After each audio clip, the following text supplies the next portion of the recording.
नमस्कार मित्रांनो, ठरलं तर मग या मालिकेच्या आजच्या भागात आता प्रिया अस्मिताला घेऊन सुभेदारांच्या घरी आलेली असते. आता इकडे सुभेदारांच्या घरात सचिनविषयी चर्चा चालू असते. प्रतापराव म्हणू लागतात, अगोदरच आपल्याला सचिन कसा आहे हे माहीतच होतं आणि आता हे नव्याने कळलं आहे आणि हे सगळं काही अस्मिताने कसं सहन करायचं आहे. आणि हा शब्द अस्मिताच्या कानी पडतो. प्रिया खुश होते आणि म्हणू लागते, हा तर तोच विषय चालू आहे. म्हणजे हा आता विषय थांबायला नको, कारण हे सगळं काही अस्मिताच्या कानी पडायलाच हो एकदा का. अस्मिता शॉकमध्ये गेली की सायली, अर्जुन यांच्या माझ्याकडे दुर्लक्ष होणार. आता अस्मिताला काहीच कळत नसतं. तर आता प्रिया नाटक करत म्हणते, चल अस्मिता, आपण आपली पर्स शोधूया, बघू माझी पर्स कुठे आहे.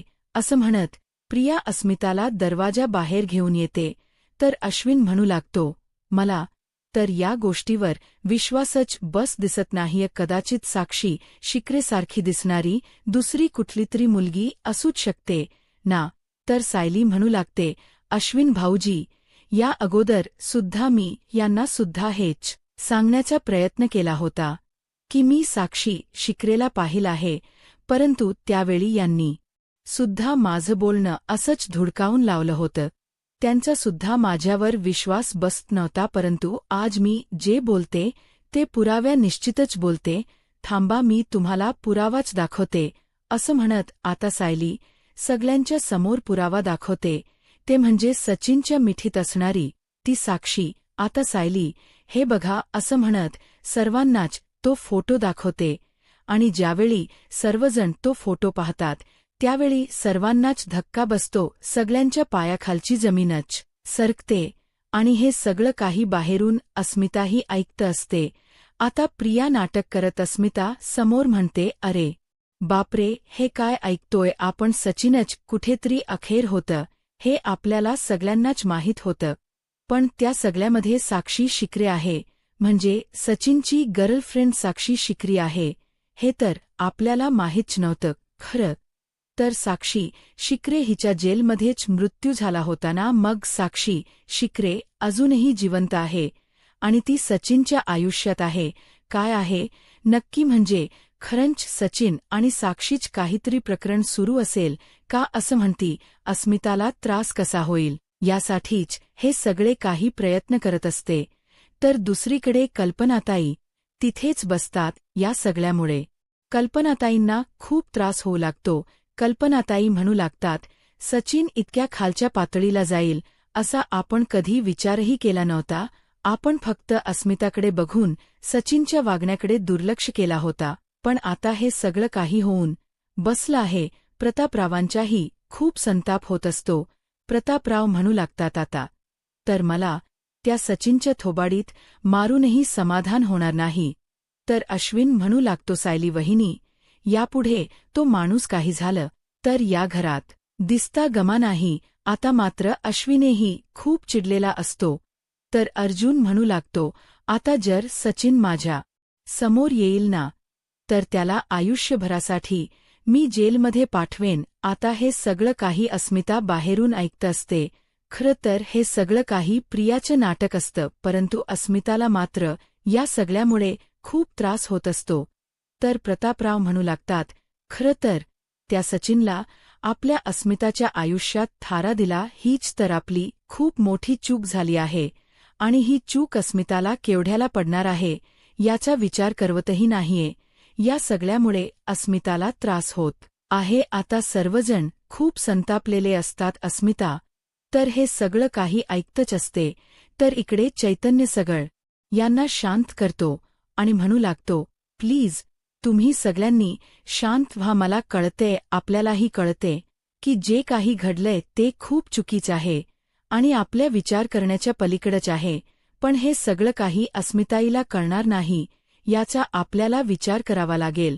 तर अर्जुन म्हणू लागतो, सायलीला बघून तू पळून गेला यावरच त्याची लायकी कळते ना. तर प्रतापराव म्हणतात, अर्जुन, ज्या सचिन कुठे लपला असेल तिथून त्याला माझ्या समोर घेऊन ये, मी तर त्याचा आता जीवच घेणार आहे. अर्जुन म्हणतो, नाही डॅड, मी त्याला शोधून तर आणणारच आहे, परंतु पुढंच जे काही करायचं आहे ना ते पोलीसच करतील.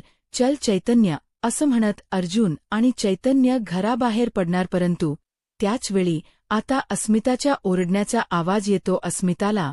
त्याचवेळी खूप त्रास होऊ लागतो. अस्मिता मोठ्यानेच ओरडते, ऐक तर आता प्रिया तिला सावरण्याचा नाटक करते. तर प्रतापराव, कल्पनाताई, सायली, अर्जुन सगळ्यांनाच धक्का बसतो. सायली मोठ्यानेच म्हणते, अस्मिता ताई. आता मात्र सर्वच जण घाबरून गेलेले असतात. तर दुसरीकडे पाहायला मिळतं किल्लेदारांच्या घरी प्रतिमाहत्या भाजी नीट करत असतात. परंतु त्यांचा लक्ष मात्र सायलीच्या बोलण याकडे असतो. त्यांना सायलीच बोलणं आठवत असतं. त्याच विचारात त्या हरवून गेलेल्या असतात.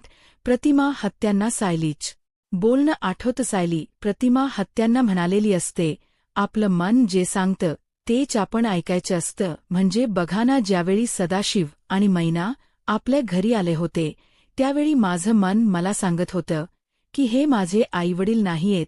शेवटी तेच खरं ठरलं ना. म्हणूनच म्हणते की आपल्या मनाचं आपण ऐकावं.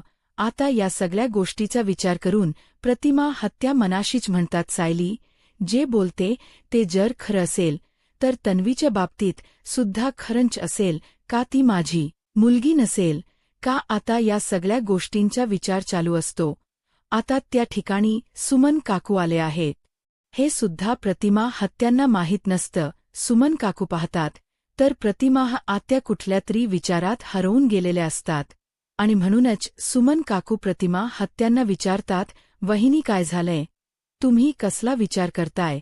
तर प्रतिमा आत्या म्हणू लागतात, सुमन मी तुला म्हणाले होते ना की तन्वी आणि माझ्यामध्ये मला असं आपलेपणा वाटतच नाहीये. आणि याबद्दल मी सायलीशी सुद्धा बोलले. त्यावेळी सायली मला म्हणाली की असा विचार करणं काहीच चुकीचं नाहीये. परंतु मला माझ्याच मुलीबद्दल असं का वाटत नाहीये? हा विचार माझ्या मनाला सतावतोय आणि मला माझ्याच मुलीबद्दल आपलेपणा का वाटत नाहीये याचं मला कारण जाणून घ्यायचं आहे. आणि या सगळ्यात मला सायली मदत करणार आहे. मला म्हणाली होती की मी फोन करेन, परंतु अजूनपर्यंत सायलीने मला फोनच केला नाहीये. मी थोडा वेळ वाट बघेन, नाही तर मीच फोन करेन. आता सुमन काकू प्रतिमाहत्यांना विचारतात, तुम्ही हे भाऊजींशी बोलला आहात का? तर प्रतिमाहत्या म्हणतात, नाही, अगोदरच गेली कित्येक वर्ष त्यांनी तन्वीच्या विराहात काढली आहेत आणि आता तन्वी खरी आली तर ती अशी वागते आणि तिच्या अशा वागण्याने यांना अगोदरच एवढा त्रास होत आहे आणि तो त्रास मी जवळून बघते आणि मी त्यांचा त्रास अजून का वाढवू? परंतु मला तन्वीबद्दल एक खरं कारण कळू देत, म्हणजे तिच्याबद्दल एक गोष्ट अगदी पक्की कळू देत, मग मी यांच्यासमोर तो विषय काढणारच आहे. तर सुमन काकू म्हणू लागतात, एखाद्या आईला आपल्या मुलीबद्दल प्रेमच वाटत नाहीये, तिच्याबद्दल आपलेपणच वाटत नाहीये, मग त्या आईला किती त्रास होत असेल हे मी समजू शकते. आणि वहिनी, तुमच्या भावना मला समजतायत, मला कळतायत. त्यामुळे वहिनी, मलाही असंच वाटते की तुम्ही या सगळ्याचं कारण शोधा आणि या सगळ्यात मी तुमच्यासोबत आहे. आता प्रतिमा, आता त्यांना खूप मोठा आधार मिळालेला असतो. सुमन काकूंची साथ मिळालेली असते. तर दुसरीकडे सुभेदारांच्या घरी आपल्याला पाहायला मिळतं सर्वजण धक्क्याने बाहेर येतात. तर आता सायली अस्मिताला सावरण्याचा प्रयत्न करते. तर अस्मिता सायलीला विचारते, सायली तू सचिनला. आता अस्मिताला पुढे काही बोलायलाही जमत नसतं आणि ती तिथेच कोसळते. सायली अस्मिताला सावरण्याचा, तिला शांत करण्याचा प्रयत्न करत असते. परंतु या सगळ्यामुळे अस्मिताने एवढा मोठा धक्का घेतलेला असतो की अस्मिता तिथेच बेशुद्ध होते. अश्विन तिला पाणी देण्याचा, उठवण्याचा, शुद्धीवर आणण्याचा प्रयत्न करत असतो. परंतु अश्विनच्या लक्षात येतं की अस्मिताला हॉस्पिटलला घेऊन जायची गरज आहे. अश्विन म्हणू लागतो, आता तिला हॉस्पिटलला शिफ्ट करावं लागेल. थांबा, मी ॲम्ब्युलन्स बोलवतो, असं म्हणत अश्विन आता ॲम्ब्युलन्ससाठी फोन करतो. अस्मिताची ती अवस्था पाहून सर्वच जण पूर्णपणे घाबरून गेलेले असतात. तर दुसरीकडे साक्षी शीघ्रे आता मात्र सचिनच्या अंगावर अशी काही धावून जाते आणि त्याच्या सत्याच उलघड करते. त्यावेळी मात्र सचिन पूर्णपणे घाबरून गेलेला असतो. आता साक्षी सचिनला म्हणते, नाही सांगायचंय, अजूनही नाही सांगायचंय का असं म्हणत साक्षी सचिनच्या बाजूला बसते आणि म्हणू लागते, अरे डार्लिंग, अरे तुझ्या प्रेग्नेंट बायकोबद्दल तुला काहीच सांगायचं नाहीये का? आता सचिन घाबरतच साक्षीला विचारतो, साक्षी तुला अस्मिताबद्दल कसं कळालं? आता साक्षी सचिनला त्रास देत सचिनला म्हणू लागते, सचिन तू मला मूर्ख समजलास का? सचिन म्हणतो, नाही साक्षी, असं काहीच नाहीये. तर साक्षी म्हणते, मी कोण आहे हे तुला माहीत आहेच ना? मी साक्षी शिक्रे आहे, महिप्त शिक्रेची मुलगी. त्यामुळे तू माझ्यापासून काही लपू शकत नाहीस. तू कितीही ही लपवण्याचा प्रयत्न केलास तरी सत्य शोधून मी काढणारच, आणि तुझं सत्य मी शोधून काढलंच आहे. कारण मला कळालं आहे, अस्मिता सुभेदार ही तुझी बायको आहे आणि आता ती प्रेग्नेंट आहे. पण हे सत्य मी शोधून काढलं. तू स्वतःहून मला काहीच सांगितलं नाही, पण मी माझ्याबद्दल तुला सगळं काही सांगितलं ना? कारण माझं तुझ्यावर प्रेम आहे. मग तू का नाही मला सगळं सत्य सांगितलं? का नाही सांगितलं की तुझं लग्न झालं आहे? तर सचिन म्हणतो, नाही, मी तुला सगळं काही सांगणारच होतो. साक्षी म्हणते, खरंच? तर सचिन म्हणतो, हो साक्षी, मी सगळं सत्य तुला सांगणारच होतो. लपवून ठेवण्याचं असं काहीच कारण नाहीये. साक्षी म्हणते, खरंच ना? मग बेबी आता आपण असं समजूया की सगळा चॅप्टर क्लोज झालाय ना? कारण माझं म्हणतो, मलाही तेच कळत नाहीये. त्याचवेळी चैतन्याच्या लक्षात येतं. चैतन्य म्हणतो, एक मिनिट, महिप्त शिखरेच्या बंगल्याबाहेर एका माणसाने एका व्यक्तीला पाहिलं होतं आणि तो म्हणाला होता की घरातून कोणीतरी बाहेर येत होतं. म्हणजे याचा अर्थ महिप्त शिखरेच्या बंगल्यात नक्कीच वावर चालू आहे. तर आता अर्जुन म्हणतो, चल आता आपण तिथे जाऊन पाहूयात. आता अर्जुन आणि चैतन्य निघत असतात, परंतु तो त्याचवेळी इन्स्पेक्टर साहेबांचा अर्जुनला फोन आलेला असतो. अर्जुन म्हणतो, हॅलो, बोला ना.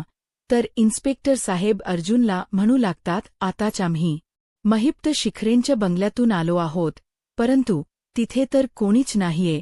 अर्जुन म्हणतो, बरं ठीक आहे, परंतु मी तुम्हाला आता एक नंबर पाठवला आहे, सचिन दीक्षित. त्याच लास्ट लोकेशन मला कळेल का? म्हणजे मी आता त्याला फोन करण्याचा प्रयत्न करतोय, परंतु त्याचा मोबाईल तर स्विच ऑफ आहे. परंतु मला लास्ट लोकेशन कळालं तर बरं होईल. तर इन्स्पेक्टर साहेब म्हणू लागतात, सायबरमधील विवेक याला मी फोन केला आहे आणि तो तुम्हाला लवकरच लास्ट लोकेशन पाठवेलच. अर्जुन आता चैतन्याला म्हणतो की आपल्याला सचिनच लास्ट लोकेशन लवकरच कळेल आणि त्याचवेळी विवेक यांनी लोकेशन पाठवलेलं असतं. आता अर्जुन आणि चैतन्य त्या लोकेशनच्या दिशेने निघालेले असतात. तर दुसरीकडे पाहायला मिळत कल्पना ताईंना खूप भीती वाटत असते. सायरी त्यांना सावरत असते आणि म्हणू लागते, आई काळजी करू नका, सगळं काही ठीक होईल, सगळं काही व्यवस्थित होणार आहे.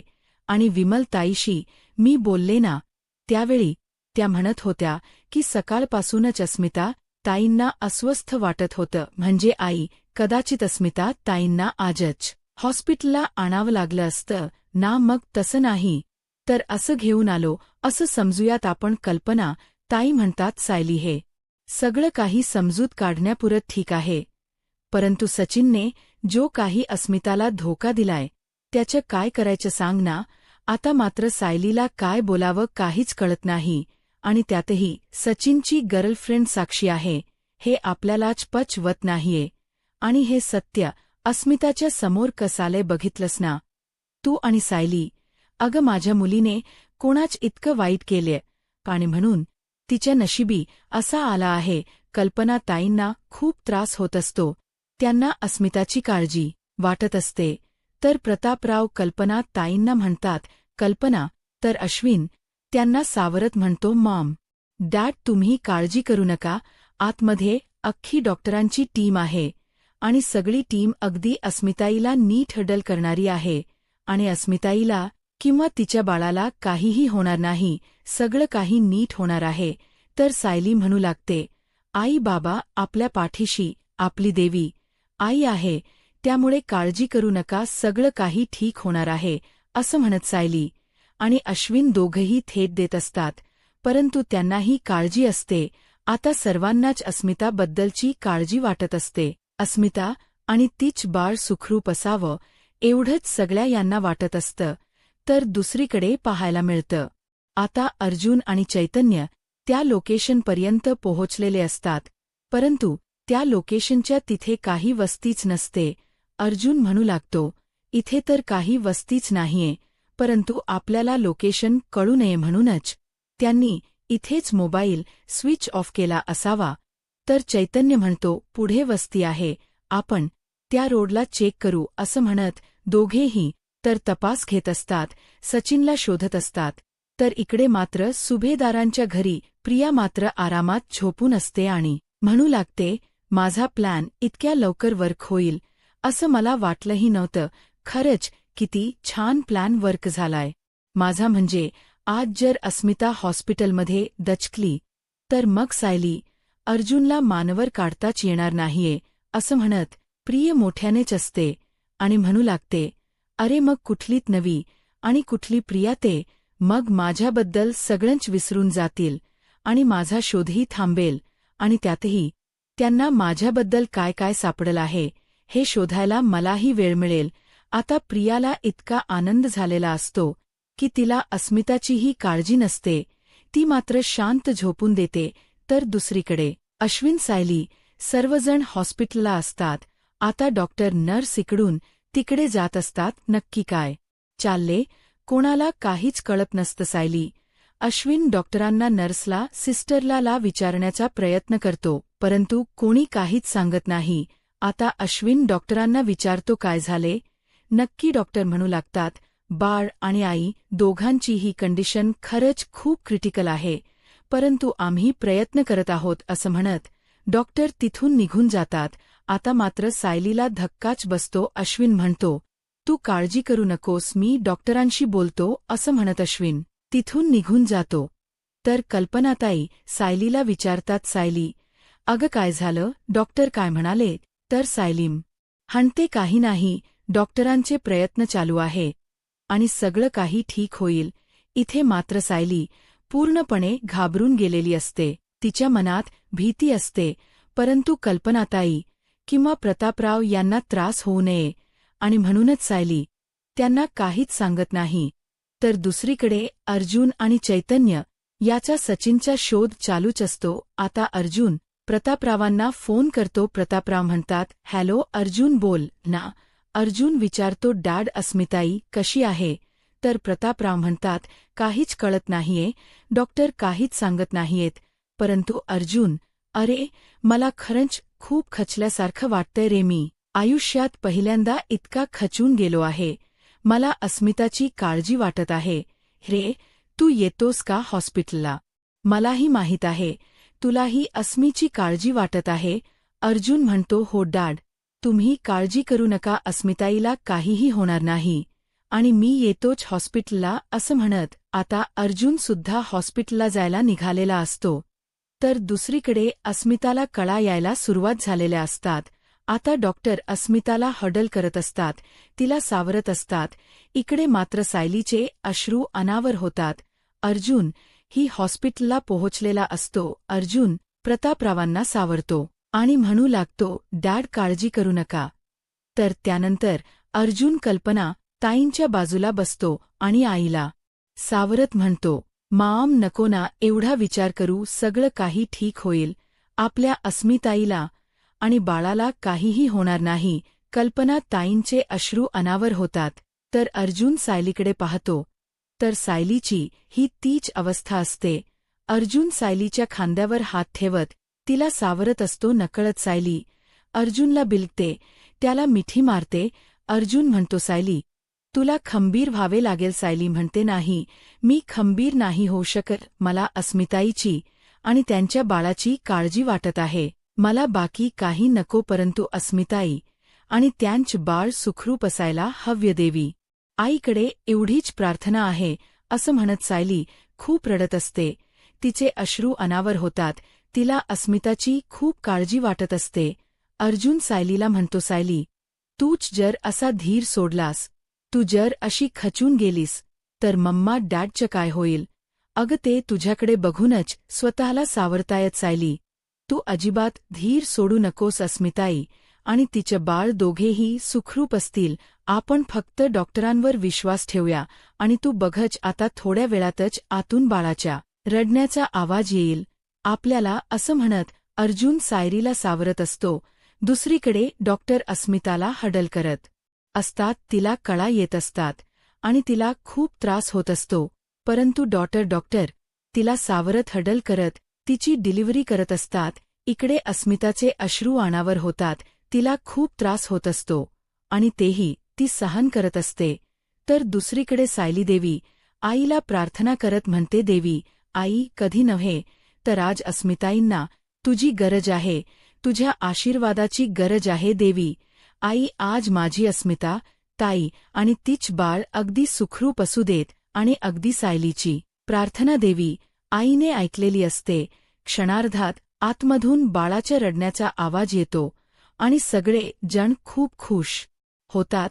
सगळ्यांचे अश्रू कुठच्या कुठे पडून जातात आणि सगळ्यांच्या चेहऱ्यावर फक्त आनंद असतो. आता संपूर्ण सुभेदार कुटुंब बाळाच्या स्वागतासाठी सज्ज आणि डॉक्टर येत आनंदाची बातमी देत म्हणतात, काँग्रॅच्युलेशन, मुलगा झाला आहे. तर अर्जुन म्हणतो, पण अस्मिता ताई कशी आहे? तर डॉक्टर म्हणतात, एवढ्या सगळ्या प्रॉब्लेम नंतरसुद्धा त्यांची नॉर्मल डिलिव्हरी झाली आहे आणि बाळसुद्धा सुखरूप आहे आणि ते आता आराम करत आहे. मी आलेच असं म्हणत आता डॉक्टर निघून जातात. इथे सर्वजण एकमेकांचे अभिनंदन करतात. अर्जुन आणि अश्विन बाबांना काँग्रॅच्युलेशन म्हणतात, अभिनंदन आजोबा. तर त्यानंतर कल्पना ताईंना म्हणतात, अभिनंदन आजी. तर कल्पना ताई म्हणतात, तुम्हाला सुद्धा. तर आता सायली अश्विनला विचारते, अश्विन भाऊजी, आपण अस्मिताईला आणि बाळाला कधी पाहू शकतो? अश्विन म्हणतो, आता अस्मिताईला थोड्या वेळातच दुसऱ्या रूममध्ये शिफ्ट करतील आणि बाळाचं वचन वगैरे करतील, सर्व डिटेल्स देतील आणि त्यानंतर आपण त्या दोघांनाही पाहू शकतो. त्यामुळे तुम्ही काळजी करू नका. तर अर्जुन म्हणतो, मला असं झालंय की कधी एकदा मी माझ्या त्या बाळाला हातात घेतोय आणि त्याला खूप खेळवतोय. मी तर त्याला माझ्या मांडीवरच ठेवणार आहे. अश्विन म्हणतो, हो मामा, तुला सगळं काही करायला मिळेल, पण थोडा वेळ धीर धर. तर येणाऱ्या पुढील भागामध्ये आपल्याला पाहायला मिळतं सायली अर्जुनला म्हणते, मला आई बाबांना सगळं सांगायचं होत. आता प्रिया हॉस्पिटलमध्ये एका माणसाशी बोलताना सायली अर्जुन पाहतात. तर सायली म्हणू लागते, हा तर स्त्री आहे. तर अर्जुन म्हणतो, म्हणजे हा प्रियाचा बॉयफ्रेंड होता? तर सायली म्हणते की हो. तर अर्जुन म्हणतो, मग तर याच्याशी बोलावंच लागेल. आता सायली अर्जुन प्रियाला जाळ्यात अडकवण्यासाठी पुढच्या की कोणता डाव टाकतील? आता पुढे काय होईल हे पाहायला आत्ताच माझा महाराष्ट्र या यूट्यूब चॅनलला सबस्क्राईब करा. धन्यवाद.